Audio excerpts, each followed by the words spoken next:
हाय, SGR guide में आप लोगों का स्वागत है। आज का सब्जेक्ट है रिस्क असेसमेंट। तो आई होप कि ये जो पॉइंट मैं आपको बताने जा रहा हूँ 11 पॉइंट है। 11 पॉइंट जो रिस्क असेसमेंट बनाने से पहले जानना चाहिए आप लोगों को कि रिस्क असेसमेंट के 11 पॉइंट क्या है। उस 11 पॉइंट के ऊपर आप लोगों को काम करना चाहिए। ओके, उसके बाद रिस्क असेसमेंट तैयार करना चाहिए। क्योंकि जब अगर रिस्क असेसमेंट आप लोग समझेंगे नहीं कि रिस्क असेसमेंट है क्या, तो आप काम कैसे करेंगे। तो इसीलिए आज मैं आप लोगों के लिए लाया हूँ 11 things you need to know about risk assessment. Okay, तो हम लोग अपने कंप्यूटर स्क्रीन पर चलेंगे। ओके, जब तक आप किसी चीज़ के बारे में प्लान नहीं बनाओगे वो काम नहीं कर सकते। सेम उसी तरह अगर एक बंदा वर्क एट हाइट पे बिल्डिंग के अंदर वर्क एट हाइट ऊंचाई पे काम करने जा रहा है, तो हमें सोचना होगा ना उसके बारे में कि वो एम्प्लॉय हाइट पर जा रहा है काम करने के लिए, तो इसका रिस्क क्या है, इसके क्या क्या नुकसान हो सकते हैं और क्या क्या प्रिकॉशन लेने की ज़रूरत है। तो इस तरह के यानी आप लोगों को मैं ये 11 पॉइंट आप लोगों को बहुत हेल्प करेंगे। और ये 11 पॉइंट को आप समझिए। मैंने इंग्लिश में दे दिया गया है, इंग्लिश में लिख दिया गया है और नीचे मैंने ट्रांसलेट किया है हिंदी में।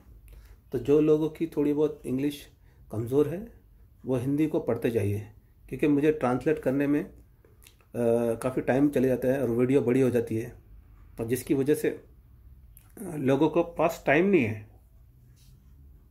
समझे, लोगों के पास टाइम नहीं है इतना कि भाई वो पूरी वीडियो को देख सके। 15-15, 20-20 मिनट की वीडियो अगर मैं बनाऊंगा तो लोग परेशान हो जाते हैं। ठीक है, तो मैं पढ़ता जाऊंगा इंग्लिश में और नीचे हिंदी में ट्रांसलेट दिया गया है, वहाँ पर आप पढ़ सकते हैं, देख सकते हैं और समझ सकते हैं। एक बार समझ में नहीं आता दूसरी बार वीडियो देखो, कोई बात नहीं, क्योंकि समझना बहुत ज़रूरी है। अगर आप रिस्क असेसमेंट की ये 11 क्रिया को समझ लेंगे तो आप आसानी से एक रिस्क असेसमेंट का चार्ट बना सकते हैं। ठीक है, इसके बाद मेरा नेक्स्ट वीडियो जो होगा ये प्रोसेस के बाद जो 11 things you need to know about risk assessment, इसके बाद मैं रिस्क असेसमेंट बनाना सिखाऊंगा, किस तरह से रिस्क असेसमेंट बनाते हैं। एक एग्जांपल दूंगा मैं और आप लोगों को बहुत कुछ सीखने मिलेगा। आप लोग मेरे चैनल पर बने रहिए, और जो खासकर नए सेफ्टी ऑफिसर बनना चाहते हैं और नए जो सेफ्टी ऑफिसर से इंजीनियर बनना चाहते हैं, और तो उन लोगों को काफ़ी हेल्प मिलेगी ये चैनल से। एनीवे, चलते हैं अपने चैनल पर। ओके, और अपने कंप्यूटर पर चलते हैं और देखते हैं कि क्या क्या प्रिकॉशन लेना चाहिए, क्या क्या वो 11 चीज़ें क्या हैं जिनकी आवश्यकता है रिस्क असेसमेंट बनाने के लिए। ठीक है, चलिए। ओके, मैं अब अपने कंप्यूटर स्क्रीन पे आ गया हूँ। आप देख सकते हैं वहाँ पे लिखा हुआ है कि 11 things you need to know about risk assessment. ठीक है, तो नीचे हिंदी में दिया गया है, आप पढ़ते चाहिए, और जिसको इंग्लिश मालूम है वो तो पढ़ ही सकता है। ठीक है, तो नंबर 1 जैसे है, नंबर 1 के अंदर है risk assessment is the process where you are. तो उसके अंदर 3 पार्ट है, यानी risk assessment is the process where you are के नीचे आप 3 बातों को जानेंगे कि भाई सबसे पहले क्या देखना चाहिए। ओके, सबसे पहले आइडेंटिफाई हजार्ड। ओके, दूसरा है analyse and evaluate the risk associated with that hazard. तीसरा है determine appropriate ways to eliminate और कंट्रोल द हजार्ड। मैं सिर्फ इंग्लिश पढ़ रहा हूँ, आप लोग जिसको इंग्लिश मालूम है वो समझ सकते हैं, और जिसको नहीं, थोड़ा बहुत इंग्लिश की दिक्कत है, तो वो हिंदी में काम चला सकते हैं आगे पढ़कर। ठीक है, फिर आगे बढ़ेंगे, क्योंकि अगर मैं ट्रांसलेट करते बैठूंगा ना, इसीलिए मैंने इस पर मेहनत करी और इसको ट्रांसलेट किया हिंदी में, ताकि मुझे बोलना ना पड़े।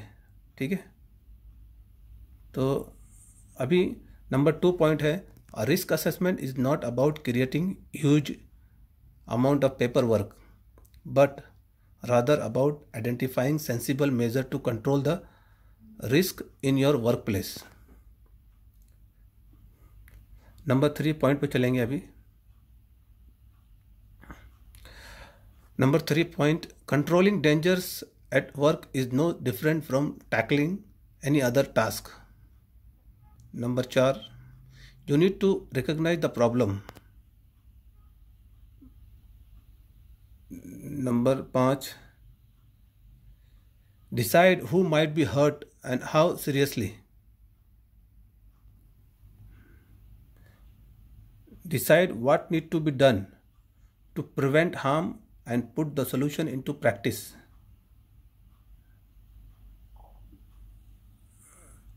Okay. This risk-based approach will help you to manage the health and safety of your employees.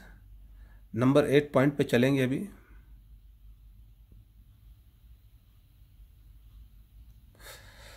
And to get the balance right between the health and safety problem you might have and what has to be done about them. Number 9 point, you should consult with your employees when doing risk assessment as they are more familiar with the place and the work activities. Number 10 में there are 3 basic steps to risk assessment. अब 3 basic step जानेंगे कि क्या है. Okay, point two point दिया गया है. Number 1 है कि लुक एट द हजार्ड और what could cause harm to people. Okay.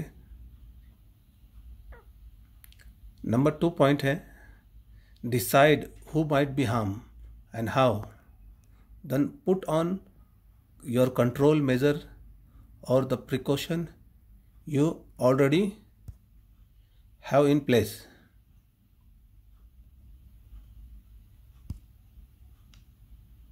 Okay.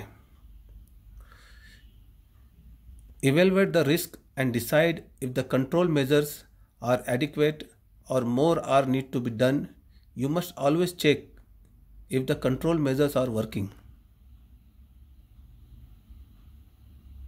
Number 11, you must review your risk assessment regularly. So ये थे 11 पॉइंट. ओके, जैसे आपने देखा कि ये तो 11 पॉइंट थे.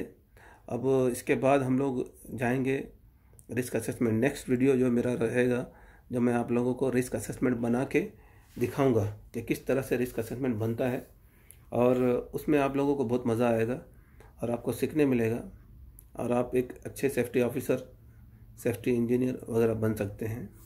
ठीक है. रिस्क असेसमेंट एक बहुत बड़ा रोल है सेफ्टी के अंदर, जो अगर आप लोग जान गए किस तरह से बनाना है तो समझ लो आप सेफ्टी ऑफिसर बन गए हैं, क्योंकि रिस्क को और हज़ार्ड को जानना बहुत ज़रूरी है. चलो चलते हैं, फिर मिलेंगे.